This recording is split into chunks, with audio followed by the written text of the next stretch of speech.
Muy buenos días, tengan todos mis apreciados estudiantes, sean ustedes bienvenidos a una nueva clase de literatura. Hello, how are you? Fine, thank you, and you?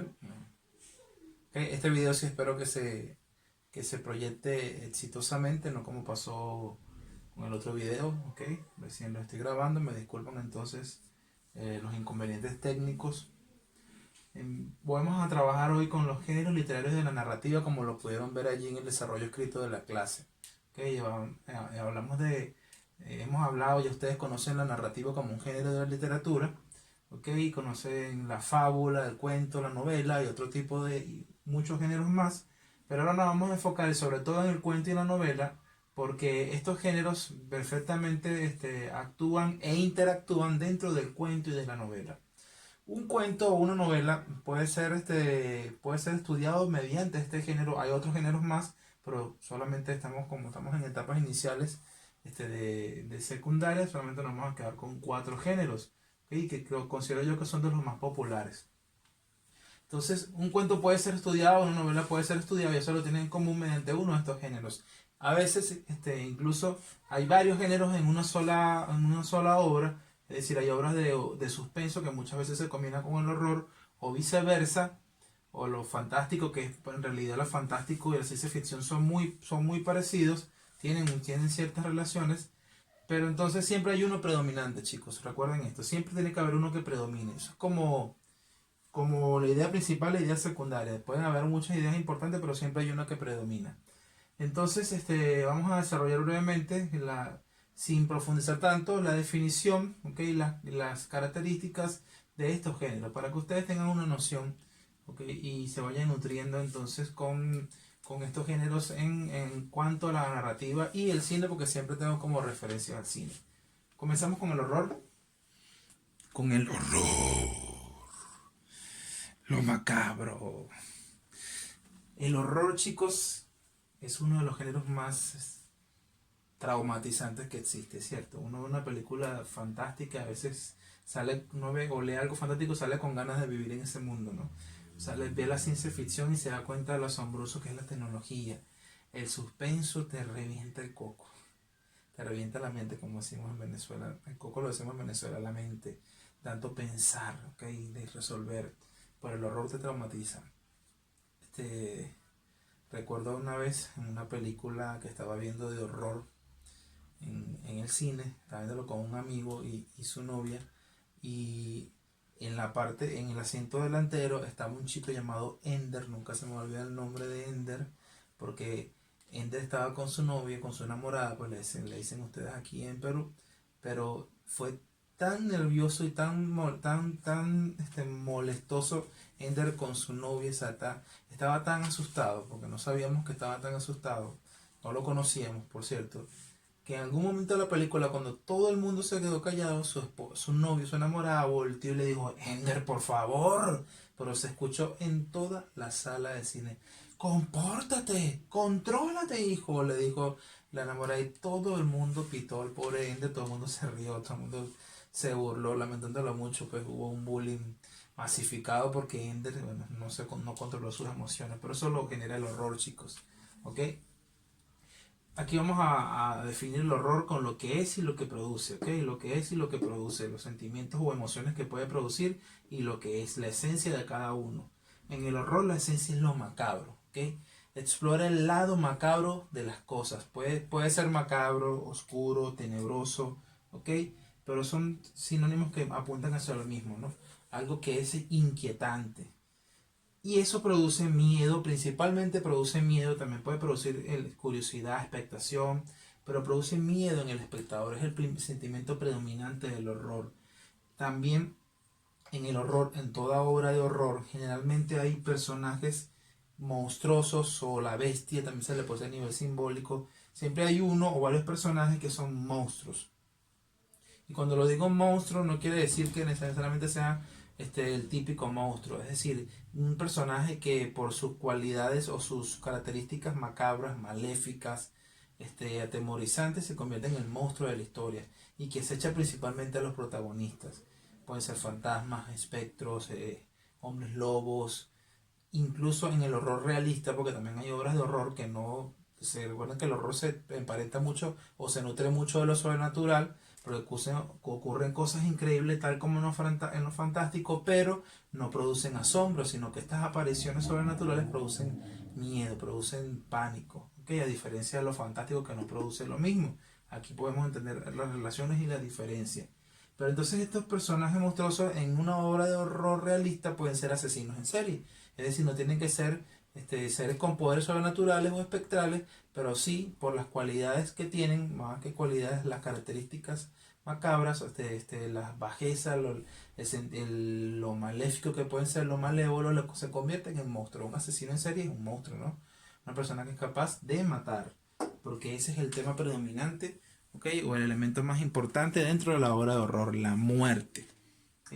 La amenaza de muerte. Lo macabro en sí se nutre de eso, pues es macabro, pero ¿por qué es macabro? Porque está siempre latente la posibilidad, el peligro y la realidad de la muerte en una obra de horror, y por eso es que da tanto miedo, ¿no? Entonces, de alguna manera siempre la muerte va a ser la columna vertebral de un cuento, de una película o de una novela de horror. ¿Qué es lo más atemorizante que hay en la vida? Morir o que maten a alguien. ¿Sí? Entonces, de hecho, estos días leí una crítica bien interesante. Cuando vemos una película de terror, por ejemplo, unos zombies que están persiguiendo a los protagonistas, lo que no da miedo, lo que da más miedo, lo que le da más miedo al espectador no es los zombies, sino que el protagonista muera. ¿Okay? Perder al protagonista. Vean qué interesante es eso, ¿no? Entonces la muerte de alguna manera está siempre allí presente. En el suspenso es un misterio, plantea un misterio, un enigma, un acertijo, ¿okay? Un enredijo que aparentemente es inexplicable o muy difícil de explicar. ¿Qué es lo que produce en el espectador o en el lector? Curiosidad, se le podemos decir interés, ¿ok? Interés por saber, ganas de saber qué es lo que está pasando. Que este misterio puede estar asociado a lo sobrenatural y a veces el suspenso y el horror se relacionan, pero si lo que predomina en una historia es un misterio, no importa que al final esté relacionado con muertos vivientes o que esté relacionado con fantasmas, la obra es de suspenso. Que se entrelaza con el horror es otra cosa, ¿ok? Entonces, un misterio que muchas veces puede ser de un crimen, un acto criminal, cuando son relatos o novelas policíacas que se centran en un crimen, un asesinato, en una desaparición, en un rapto, ¿ok? Pero también hay obras de suspenso donde pasan cosas increíbles, suceden cosas que son inexplicables, como por ejemplo que una persona reviva y no sabemos cómo revivió, o sea que plantea algo que puede ser sobrenatural o qué sé yo qué otra cantidad de cosas pueden pasar, que por ejemplo las plantas empiezan a morir, no sabemos por qué están muriendo las plantas, que empiezan a ocurrir cosas misteriosas, también eso puede nutrir al suspenso y generar igualmente curiosidad. Y generalmente en una obra de suspenso, cuento, novela, película, hay uno o varios personajes detectivescos, generalmente los protagonistas, que son aquellos personajes que tienen cualidades analíticas, capacidades de desglosar, de desmontar toda esa inteligencia aguda, ¿okay? Que de alguna manera es perspicaz, que te lleva a resolver el misterio, a resolver el crimen, en cuando es un crimen, cuando no sabe, como digo, puede ser un crimen. Entonces siempre hay un personaje que se caracteriza por tener esas cualidades de detective o hacerlas de detective. Muchas veces un policía, muchas veces un detective, o muchas veces pueden ser simples chicos que les ha tocado vivir algo curioso, como en Stranger Things de Netflix, y ellos se encargan de investigar y se convierten en detectives.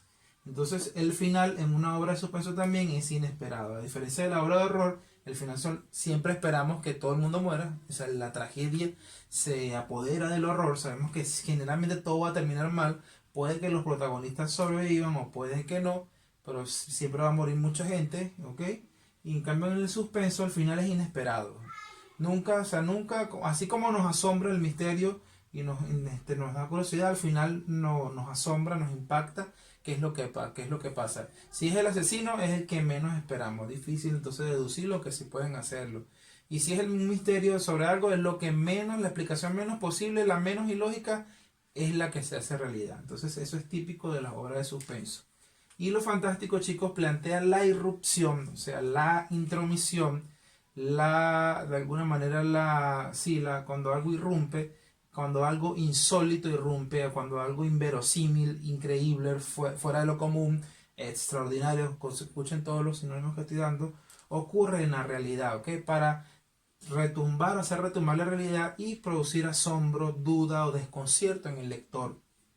¿Por qué? Porque lo que ocurre simplemente hace dudar al lector si lo que está pasando es verdad o es un sueño, si es ilusión o si es realidad, si es posible o imposible. Una obra fantástica nos hace contradecirnos, contrariarlo entre lo que puede ser y lo que no es, y lo que es, mejor dicho, o sea, o lo que no es y lo que es. Entonces eso es lo fantástico, la intromisión, ¿ok? La entrada, la apertura hacia eventos que se pueden ser posiblemente sobrenaturales, no necesariamente sobrenaturales. Tú puedes escribir un cuento fantástico sobre algo que no es sobrenatural siempre y cuando logres que el espectador o el lector dude. ¿Okay? Yo puedo escribir una historia en la cual suceda, por ejemplo, que en mi casa todas las puertas se abran y se cierren solas a las 12 de la noche. Que eso es un relato fantástico y no necesariamente tiene que ser sobrenatural, porque al final de la historia puede ser que simplemente haya unos chicos que estuvieron jugando en una pasada y todas las noches hicieran eso mediante algún tipo de hilos, algún tipo de cosas o de pitas, a una distancia prudente lo hacían para asustarme, por ejemplo, o para hacerme creer que la casa existía lo sobrenatural. Siempre y cuando que dudes que esté la posibilidad de lo sobrenatural, el relato es fantástico. ¿Ok? Porque la alteridad nutre a lo fantástico. ¿Qué es la alteridad? Todo lo alterno, chicos. Lo fantástico te da la posibilidad de que debajo de la realidad o aparte de la realidad exista una realidad alterna o la posibilidad de una realidad alterna que puede estar en el espacio, en el tiempo, en los personajes o en todo de una vez. ¿Ok? Alteridad significa alterno, otro. Esa es la fuente de lo fantástico. Cuando hablo alterno, por ejemplo, nos vamos a Narnia. ¿Okay? En Narnia la alteridad tiene cabida porque Narnia es un espacio, un mundo alterno al mundo real. ¿Okay? En este caso a Londres. ¿Okay? Narnia es un mundo fantasioso con su propio espacio, su propio tiempo, porque de hecho cuando ellos estuvieron ahí, vivieron mucho tiempo los protagonistas y cuando regresaron a su casa no había pasado sino, qué sé yo, 1 hora, 2 horas. Y personajes, porque podemos conseguirnos con personajes sobrenaturales, inverosímiles. ¿Okay? Siempre en lo fantástico tiene que haber la posibilidad de lo alterno, de lo otro, la existencia de un fantasma o de un superhéroe, ¿okay? O de una época distinta o de planetas, qué sé yo, que puede ser la existencia de vida en otros planetas, ¿okay? Simplemente lo oculto, ¿okay? Es parte de lo fantástico y está allí, oculto, está, de alguna manera está escondido y cuando irrumpe en la realidad se produce lo fantástico. Puede estar en el espacio, como les digo, puede estar en el tiempo, solamente en los personajes o puede estar en todo, dependiendo del estilo del autor. Y finalmente la ciencia ficción, chicos, es un género que de alguna manera es una versión alternativa de lo fantástico, o mejor dicho, es parte de lo fantástico, ¿ok? Porque en la ciencia ficción ocurren también eventos increíbles, como el viaje en el tiempo, eventos increíbles como la existencia de los extraterrestres, eventos increíbles o cosas inverosímiles como tecnología muy avanzada, androides, robots con inteligencia artificial de grandes alcances, ¿okay? Naves interestelares, qué sé yo, una cantidad de cosas fantásticas, geniales, inexplicables, o mejor dicho, no inexplicables, increíbles, que nos producen fascinación, también nos producen asombro, pero más no nos produce la misma duda de lo fantástico, no es algo de que si existe o no existe, simplemente se da por sentado de que existe en el momento de la historia, pero hay una explicación científica a diferencia de lo fantástico. No podemos explicar científicamente a Harry Potter, por ejemplo. ¿Okay? La magia es parte de lo sobrenatural, ¿cierto? Se explica por sí mismo, o sea, simplemente existe y ya. Hay cosas que no podemos explicar, pero hay obras también que sí, como las películas de superhéroes, que sí buscan alguna explicación científica para dar, como Iron Man, pues, una armadura, un exoesqueleto creado por una mente brillante, Tony Stark. Eso es fantástico, pero con explicación científica. La mayoría de las películas de Marvel tienen, o estos héroes tienen un basamento entre comillas científico, ¿no? Algunos son viables, otros son muy exagerados, o quizá abusan de lo que es la ciencia, ¿no? Pero muchas películas de viajes en el tiempo, de viajes interestelares, se basan en teoría científica. Y una prueba de ello es que muchas obras de ciencia ficción se han hecho realidad tiempo después. Los aires acondicionados, los ascensores, ok, los cohetes, todos esos fueron artefactos que hace más de 100 años fueron escritos, basados en la ciencia ficción. Por lo menos Julio Verne fue uno de los grandes padres de la ciencia ficción. Escribió sobre cosas que nos parecían increíbles en ese momento, que le parecieron increíbles a las personas del siglo XIX, siglo XX, y ya actualmente es algo común y corriente. Quiere decir que lo genial de la ciencia ficción es esa, que como está fundado en leyes científicas, puede posiblemente en algún momento hacerse realidad. O cuando veían Viaje a las Estrellas, Star Trek, veían que en las naves, las compuertas de las naves se abrían y cerraban solamente con la cercanía de una persona, ¿no? Se acercaba a alguien, se abrían y cerraban solamente al poder detectar a las personas, ¿no? Máquinas inteligentes o compuertas inteligentes, como ustedes lo quieran llamar. Eso producía asombro en la persona y decían, wow, ¿cómo hacen eso? O sea, eso es algo genial. Eso no es posible. Y resulta que actualmente en un centro comercial tú entras, una compuerta se abre, se cierra, se cierra, y lo tomamos como algo normal, porque tiene un fundamento científico. Y finalmente plantean muchas obras un dilema moral. ¿Qué es un dilema moral? Una contradicción entre lo que está bien y lo que está mal. Porque muchas películas de ciencia ficción se dan grandes avances, o sea, muestran que la humanidad ha avanzado tecnológicamente, pero a nivel moral ha retrocedido, ha empeorado o está igual. Es decir, hay obras en las que el ser humano por un lado construye genialidades y por el otro lado destruye. Utiliza esas genialidades para destruir. Muchas veces entonces la ciencia ficción explora ese lado imperfecto, súper imperfecto de los seres humanos, que utilizamos las grandes invenciones solamente para dañar. Como un ejemplo real de la dinamita. Pues. La dinamita fue inventada para poder construir edificaciones, puentes. Fue quien pensó eso, ¿okay? Que fue Alfredo Nobel, si no me equivoco, pensó en crear eso para hacer grandes cosas positivas. Pero que ¿para qué usaron después su tecnología? Para destruir, para la Primera Guerra Mundial o para la Segunda Guerra Mundial, si no me equivoco. Es decir, eso es un ejemplo claro de que la ciencia ficción critica muchas veces la visión del ser humano, la visión distorsionada, retorcida, de hacer algo con algo bueno, hacer algo malo. Entonces, esto ha sido todo, chicos. Como les digo, fue un repaso relativamente breve, pero yo sí creo que suficiente para que ustedes tengan nociones básicas y un poco más allá de lo que son cada uno de estos géneros, y quien quiere investigar puede seguirlo haciendo, puede seguir leyendo. Muchísimas gracias.